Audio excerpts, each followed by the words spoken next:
Ross is gone. I got her tacked on, and now Ross coming back doing the welding. So we're getting this thing knocked on out.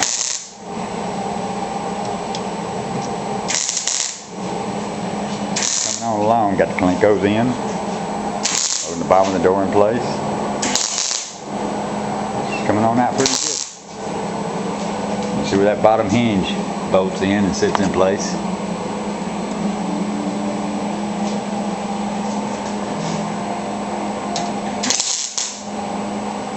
The only way I can watch him weld is through the camera. I like that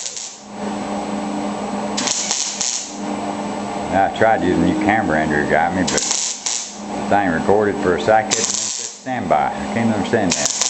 Learn how to use it. More on this video later. Enjoy it, and we're getting this door put back.